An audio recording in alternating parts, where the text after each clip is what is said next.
The ship shook as it fell through the clouds. Alarms rang loud. Luke grabbed the edge of his seat and held on tight.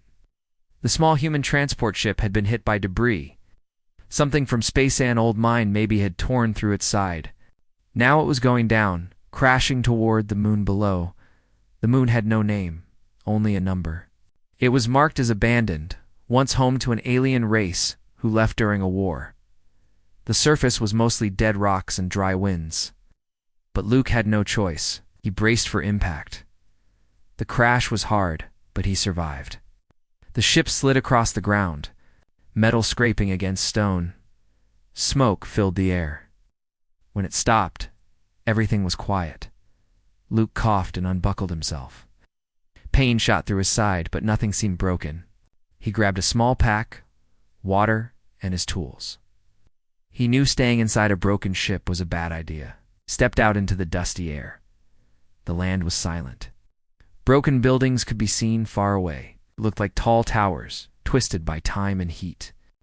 Some still stood, others had fallen. He moved toward them, but he could find shelter or something to help him call for rescue. After an hour of walking, Luke reached the edge of the old alien city. The place looked strange, but not scary. Tall arches, glowing stones, and carvings covered the walls. He saw no signs of life, only wind and silence. He stepped into one of the buildings. It was cold and dark inside. He turned on a small light. The walls shimmered a little, showing strange shapes. He walked deeper and found something odd, a room that was still clean. No dust, no damage. Almost like someone had been there recently then. He heard something. A soft sound like humming. It came from behind a curtain made of thin metal chains. Luke stepped closer and carefully pushed it aside. There, sitting on a smooth rock bed, was a girl. She had pale skin with a soft purple glow. Her long white hair fell around her face. She wore a thin silver robe, but her eyes, they did not move. They were closed, and there were strange markings on her eyelids. She tilted her head. "Who is there?" Her voice was soft and calm. Luke was frozen for a second. He had never seen anyone like her. I'm Luke. I crashed here." Stood slowly. "A human?" She smiled faintly. "I thought your kind stayed far from this moon. I didn't mean to come here," he said. "My ship got hit. I was just looking for help." She nodded. "There is no help here. Not anymore." He looked around. "You live here alone?" "Yes," she said. "I've lived here since my people left. They could not take me with them." Luke frowned. "Why not?" "Because I am blind," she said. "And broken things were not allowed on the last ships." His chest felt tight. He didn't know what to say. She walked toward him slowly, her steps light. "You are kind," she said. Reaching her hand out, "May I see you?" He was confused, but nodded. She touched his face with gentle fingers. Her hand moved slowly across his skin, feeling his shape. "Your face is warm," she whispered. "And your heart is loud."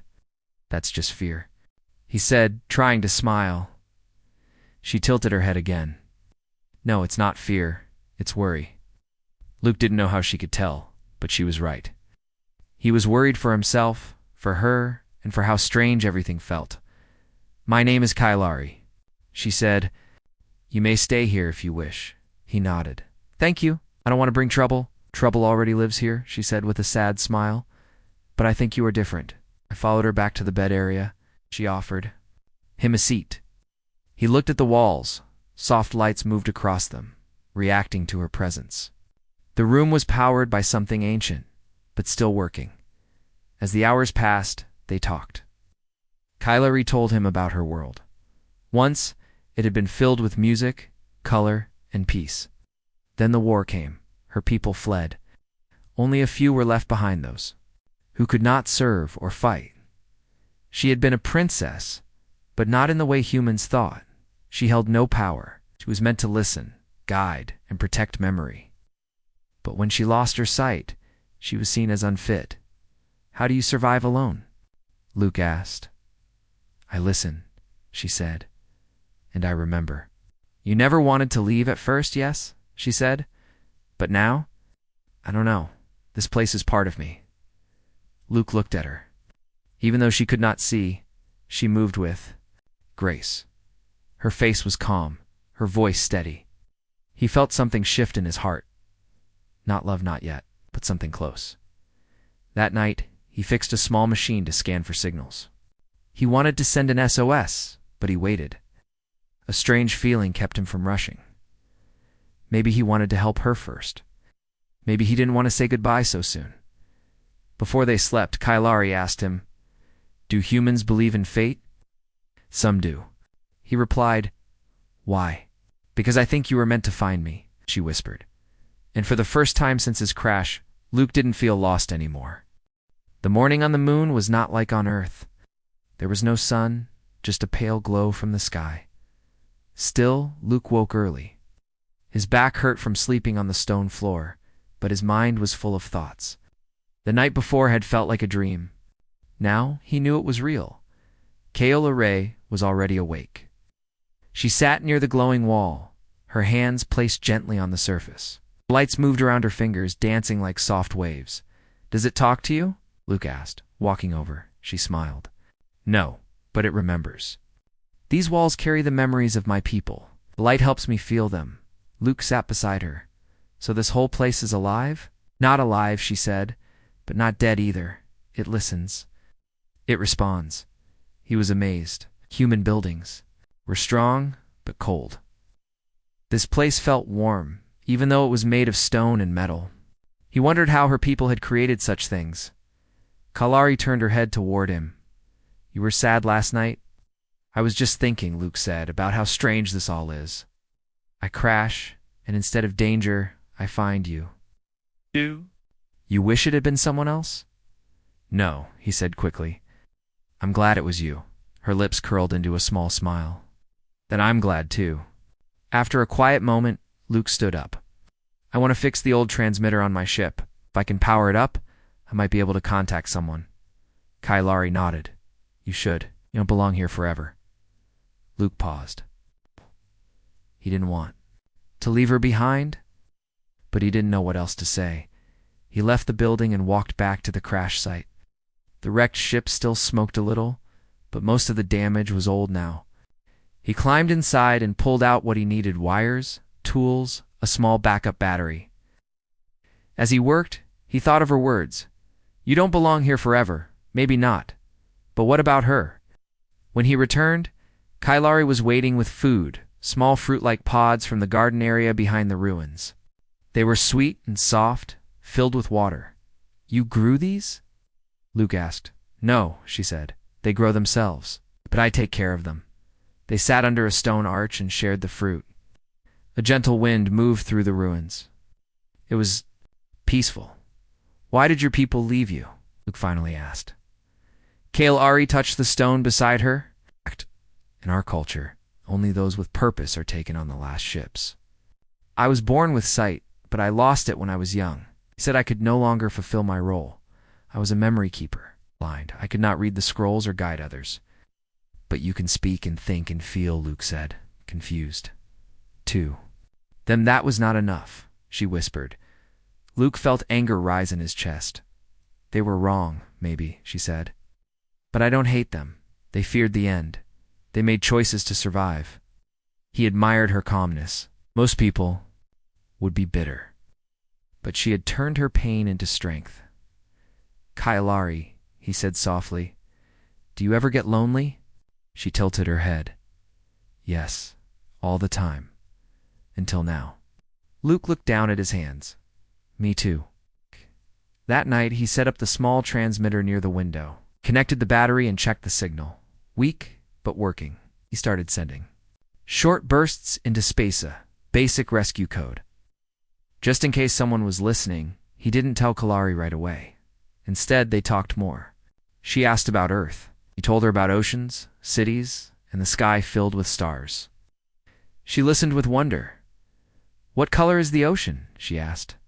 "Deep blue, sometimes green, sometimes gray. When it rains, and the sky, it changes. Blue in the day, orange and red at sunset, black at night, filled with stars. Kailari closed her eyes. I wish I could see it. He reached out and took her hand. Maybe one day you will.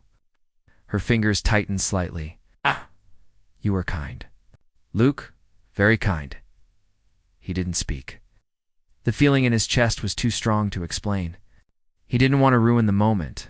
The next day, something changed. While they were in the garden, Kailari froze. Her body stiffened. What's wrong? Luke asked.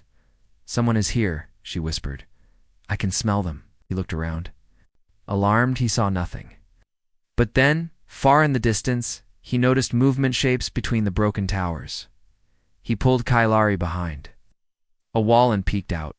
A small alien ship had landed. 3 figures were walking toward the ruins. Not soldiers, scavengers. They're looking for something, Luke said. They are hunters, Kailari whispered. They come sometimes to steal old things. Do they know about you? No, she said. But if they sense me, they will take me. Luke clenched his fists. Not while I'm here. He stayed hidden as the scavengers moved closer. Creatures looked rough, tall, thin, with sharp eyes.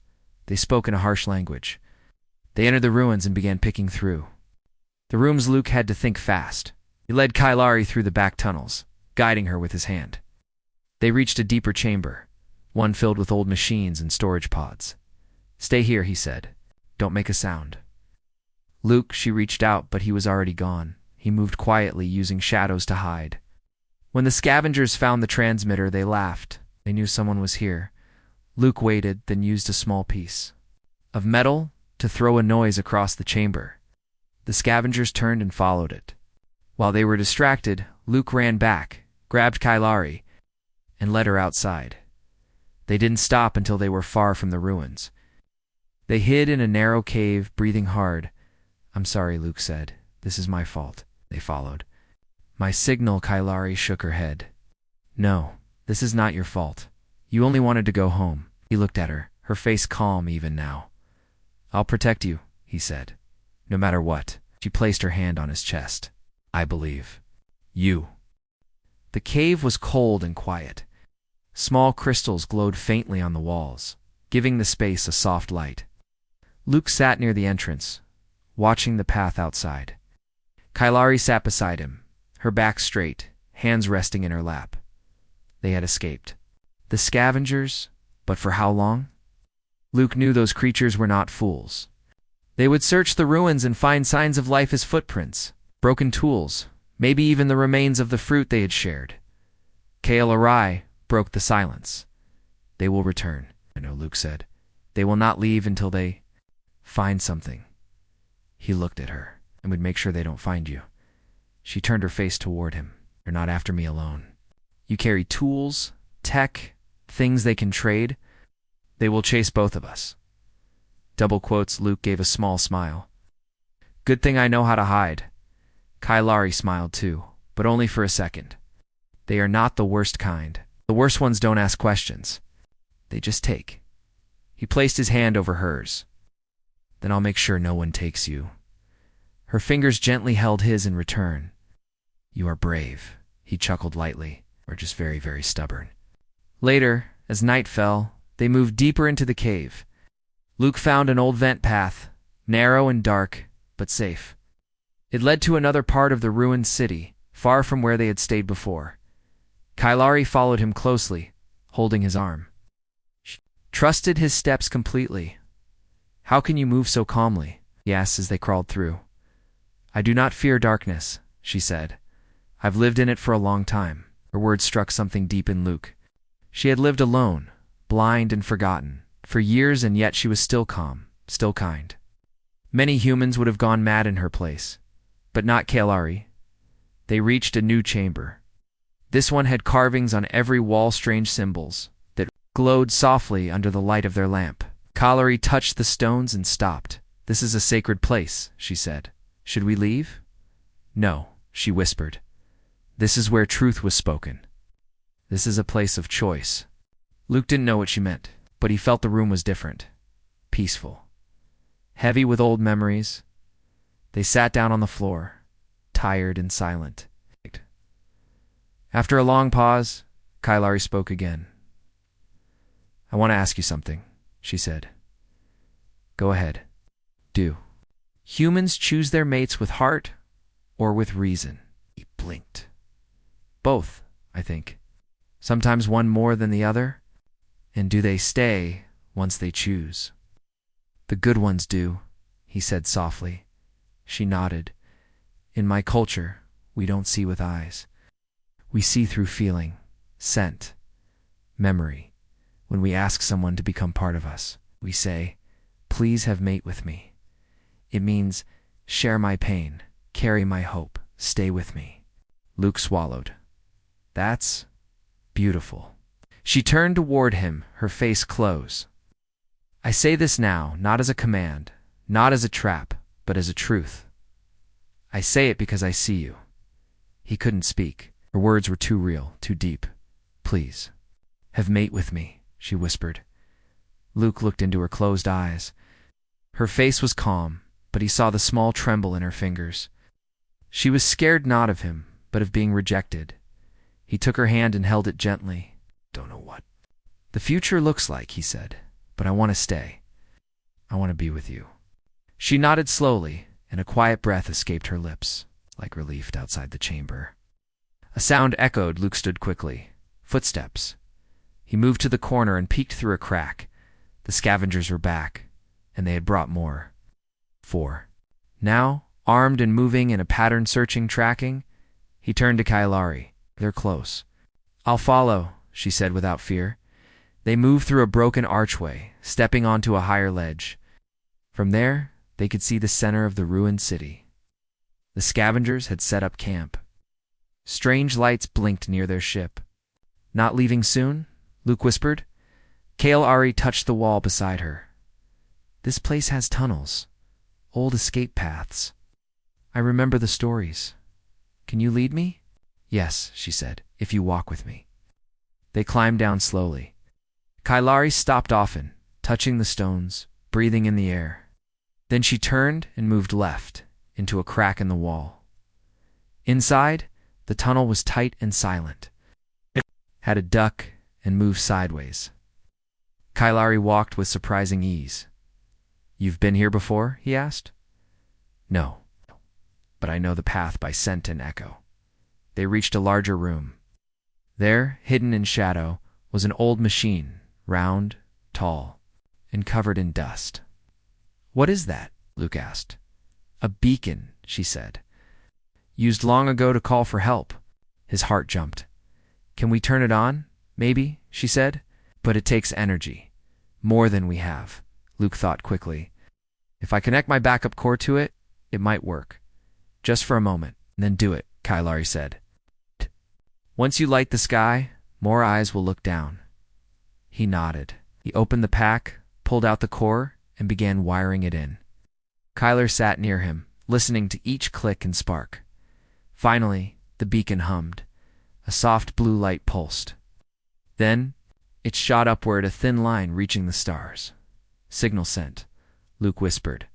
He turned to Kailari. Now we wait. She nodded, and we hope the right ones answer.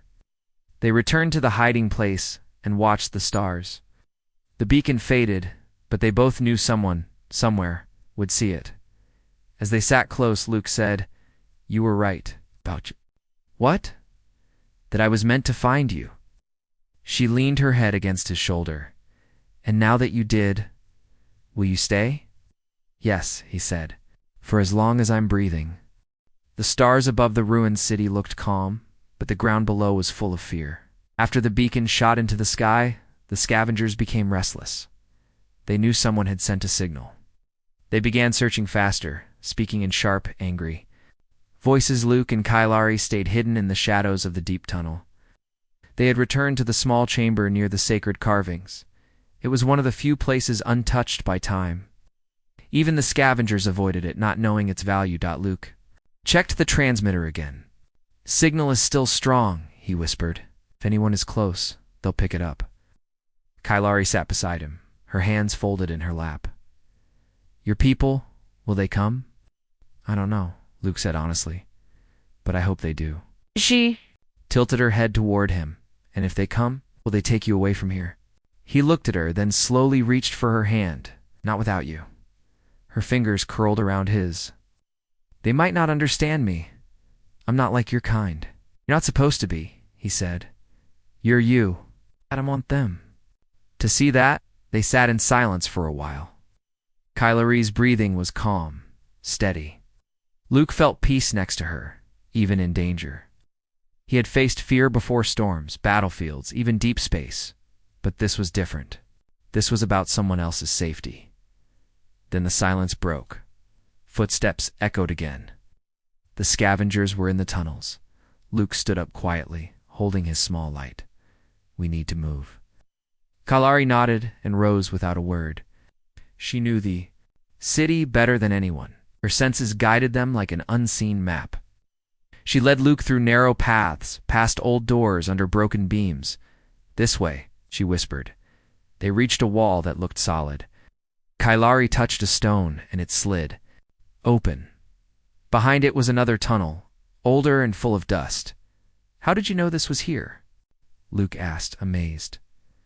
My people built escape paths, she said. Only the memory keepers knew them. I listened to the stories when I was a child. They moved through the hidden path until they reached a wide space filled with old machines. Some still blinked softly, running on forgotten power. This is the core chamber, Kylari said. It was once the heart of the city. Luke looked around. Can we hide here? For now, she answered. Luke placed his bag down and sat. Kylari sat across from him. What will you do if no one answers? The beacon, she asked. Then I'll stay, he said simply. She seemed surprised. Even if you can't go back, home isn't a place, he said. It's a feeling, and I feel it when I'm with you. Kylari touched her chest.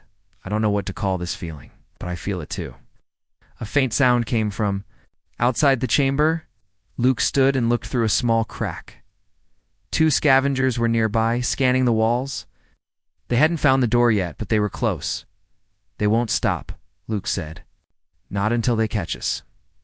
Kylari stepped forward. Then we give them something else to chase. He frowned. What do you mean? Can lead them away, she said. They won't expect someone like me to run. No, Luke said. Firmly, I won't let you do that. I'm not weak, she replied softly. I lived alone for years. I can move quietly. They don't know these tunnels. I do. And what if they catch you? Then you run, she said. And you survive. Someone must. He shook his head. I didn't come all this way to leave you behind. She placed her hand on his cheek. You once asked if I get lonely. The answer is yes, I do. But I would rather be alone again than see you hurt. He grabbed her hand tightly. We're not doing this your way. We stay together. Tears filled her eyes, even though she couldn't see his face. Why do you care so much? Because, he said, voice shaking, you're not just someone I met. You're the reason I still have hope, and I won't lose that. She leaned forward and rested her forehead against his. Then we face this together. They quickly moved to block the tunnel entrance. Luke placed metal bars and old crates in front of it. It wouldn't stop the scavengers forever, but it would slow them down. Then a sound filled the air that wasn't from the ruins. A new ship, a different engine. Luke ran to the top of the chamber and looked through a hole in the ceiling. Human rescue ship was landing. He almost laughed out loud. They came, he shouted. Kylari stood, her hands clenched. Are they yours? Yes, Human Rescue Mark 7. I know that model. He activated his wrist beacon. It blinked, sending a signal. On the surface, the scavengers began to panic. They had no reason to stay now. Some ran for their own ship. Others tried to carry stolen tech with them. They were not prepared for human soldiers. The human team landed. Fast, weapons ready. They spread across the ruins and secured the area. One of them found the signal and traced it to Luke's beacon. This is Rescue Team Mecha 9. Survivor located. Repeat, survivor located. Luke and Kylari waited behind. The hidden door? When it opened, a human woman in a rescue suit stood there, shocked. We received your signal. Are you? Her eyes went to Kailari. Who is she? Luke stepped forward. She's the reason I'm alive, and she's coming with me. The team didn't argue. They had seen strange things before. But the way Luke spoke made it clear this was not a debate. As they climbed into the rescue ship, Kailari paused. She turned toward the ruins and spoke something soft in her language. Maybe a goodbye, maybe a promise. Luke held her hand tightly. You're not alone anymore. She nodded. And neither are you. The rescue ship lifted off the ground, leaving the ruined city behind. For the first time in years, Kailari felt the air change. It was warmer, cleaner, and it smelled different. Her hands held tightly onto Luke's arm as the floor beneath her. Feet hummed with power. He sat beside her, his voice low and calm. We're safe now, she nodded slowly. It feels strange. The rescue crew moved around them, checking systems, speaking in quick tones. One of the medics offered a blanket and a warm drink. Kailari accepted the blanket with a small nod but didn't drink anything. She wasn't used to human food yet. Ship's captain, a tall woman with short dark hair, stepped over. She looked at Luke first, then at Kailari. You're lucky, she said. Your signal was weak. We almost missed it. You didn't, Luke replied. And because of that, we're both alive. The captain raised an eyebrow. Her name is Kailari. She's from the race that once lived on that moon. She was left behind. I found her. You rescued her. Oh. Luke said softly. We rescued each other. The captain nodded slowly. She didn't ask more, not yet. Kailari sat quietly holding the edge of the blanket. Everything around her was new. The sounds were louder. Lights flickered above her head. Her ears twitched with every movement. Is it always this noisy? She asked Luke. He smiled. Only on ships like this. Earth is quieter. Earth, she whispered. That is your home. Yes, and now it can be yours too. Kailari lowered her head. What if they don't accept me? Then they'll have to accept me with you, Luke said. Because I'm not leaving you behind. Later, the crew gave them a small room to rest in. Luke helped Kailari sit on the bed. She ran her hand across the soft surface, confused. What is this? A bed. Not like the stone ones on your moon. It's soft, she said. I'm not used to this. He chuckled. We'll get used to it. They sat side by side. The room was quiet now, away from the sound of engines and talking. Kailari turned to him. I still remember the words I said to you. Which words? He asked. Please have mate with me. Do you remember? He nodded. I do. You said yes, even when we were not safe. And now we are. She placed her hand over his. Do you still mean it? Yes, he whispered. More than ever. Kailari smiled gently. Then I am not afraid. The ship reached the nearest space station the next day. It was large, full of humans, machines, and lights. When Kailari stepped off the ship, she held tightly onto Luke. The sounds were overwhelming voices, footsteps, beeping doors. The rescue team led them through the halls. Some people stared, had never seen someone like Kailari before. She stood tall, graceful, with her long white hair and calm face. But her closed eyes made her seem distant. One child asked, Is she blind? A woman replied, No. She's different. At the medical center, doctors checked Luke first. Was tired but healthy. Then they looked at Kailari. She let them scan her, but her body tensed when too many people came close. Luke stayed beside her the whole time. Her body is strong, one doctor said. But her eyes don't speak like she's not here, Luke warned. The doctor cleared his throat. Sorry, yes. Her eyes can't be repaired, but she's healthy. Kailari smiled. I do not need eyes to see. They were given another room on the station. Bigger, brighter, but still unfamiliar. Kailari stayed near the window. She couldn't see the stars, but she could feel their warmth through the glass. You're quiet, Luke said. Everything is loud, she replied. I'm trying to listen. To what? To this world. To your people. I want to understand. Moved closer. You don't have to change for anyone, but I want to, she said. I want to walk beside you without fear. He held her hand. You already do. Soon, Earth Command contacted the station. They wanted to speak with Luke and Kailari.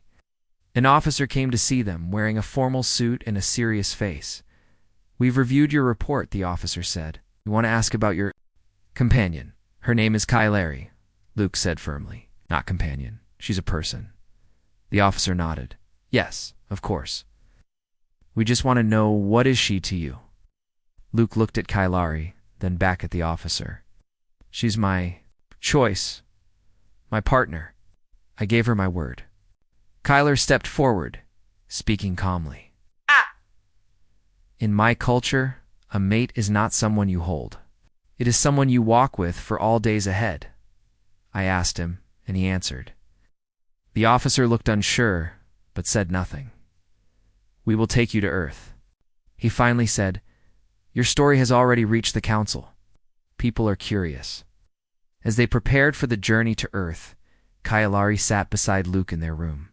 She placed her head on his shoulder. Do you think your world is ready for someone like me? She asked. Maybe not, he said. But I am. And that's what matters. Outside the window, stars moved past. Kailari could not see them, but she could feel the ship moving, hear the hum, sense the change. When we reach Earth, she whispered, I want to walk on real grass. I want to feel rain. You will, Luke said. And I'll be with you every step. The transport ship entered Earth's orbit slowly. Clouds swirled below like soft white rivers, and the ocean shone like deep blue glass. Luke stood by the viewing panel, his heart full of quiet joy. Earth home. But this time he was not coming. Back alone, Kailari sat beside him, holding his hand tightly. She could not see the view, but she felt the ship shift.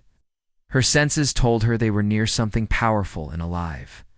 Is this your world? She asked softly. Yes, Luke replied. This is Earth. She nodded slowly. It feels warm. The ship touched down at a private landing field, away from large crowds.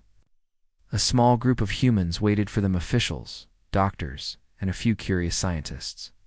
They had been told about Kailari. Some came to help. Others came only to see. As the ship doors opened, Kailari stepped out slowly. The wind touched her face. Her long white hair moved gently in the breeze. She paused and tilted her head upward. What? Is that sound? She asked. Birds, Luke said with a smile. They're singing. A smile grew on Kailari's face. Never heard anything so light before. The humans watched in silence. Some whispered. She looked strange to them, her skin soft and glowing, her eyes closed, her movement graceful and slow. But no one said anything rude. They only stared, curious and quiet. One of the doctors stepped forward. Welcome to Earth, he said. Have a place prepared for both of you. Luke nodded. Thank you. She needs peace and space. Nothing loud or crowded. Of course, the doctor said. They were taken to a peaceful center near the edge of a forest. Birds lived in the trees. The wind moved through the leaves. Everything was calm and quiet. It was the perfect place for someone like Kailari to adjust. She walked on the soft grass barefoot, listening to the sounds around her. The touch of the soil made her smile. This place is alive, she said. Luke laughed. Yes, very much alive. Inside the building, everything was clean and simple. Soft chairs, smooth floors, and wide windows. Kailari explored it all, using her hands, learning the shape of her new world. Each day, someone from the Human Council came to speak with her. They asked questions about her people, her past, and how she survived. Kailari answered patiently, but never with pride. She spoke with calm truth. I did not survive because I was strong, she said once. I survived because I waited. Waited. For what? Someone asked. For someone who could hear me even when I was silent, she replied. Luke watched all of it with quiet pride. She didn't try to impress anyone. She didn't act greater than others. But still, people started to respect her. She became known not as a survivor, but as someone wise. One afternoon, a group of children came to visit the center. They had read about Kailari in school. Some were nervous, others excited. Kailari sat. In the garden, listening to the soft wind. One of the children walked up and asked, "Can you really not see anything?" Kailari smiled gently. "No, but I see many things in other ways." "Like what?" "I see kindness in voices. I see truth in silence. I see fear in breathing. And I see courage in those who step closer when others walk away." The children didn't understand all her words, but they liked how she spoke. She didn't scare them. She made them curious. One girl sat beside her and offered her a flower. "Do you know what color this is?" Kailari touched it gently. "Tell me." "It's yellow," the girl said. "Then I will imagine it as warm and bright," Kailari said. The girl smiled wide. Meanwhile, Luke was invited to speak to the council. Some members were still unsure. "She is not human," one of them said. "What future do you see with her?" Luke stood tall, a peaceful one. "She doesn't want to change your world. She only wants to be part of it." Another asked, "Do you love her?" He answered, "Yes, deeply. Not because she saved me. Not because she is different, but because she understands me without needing to see me." The room was quiet for a moment. Then a senior council member said, "We cannot stop love. Can. Only choose how to respond to it." In time, people began to accept Kailari's presence. Not all welcomed her, but many grew curious and kind. They saw how Luke stayed beside her, how she never asked for attention, only peace. One day, it rained. For most, it was a normal moment.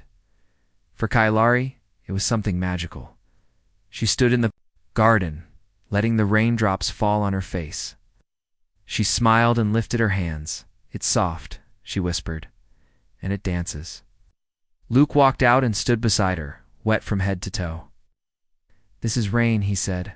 "I know," she whispered. "You told me once, but now I feel it for myself." They stood in the rain, not caring about the wet clothes or cold breeze, and for a while, nothing else mattered. Later that evening, as the sun set, Kailari sat with Luke by the window. "You gave me something," she said. "What's that?" "New world, not just with your people, but with your heart."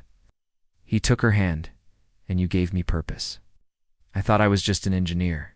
Now I know I was meant to find you." She leaned her head on his shoulder. "We are more together than we were alone." He nodded. "Yes, we are."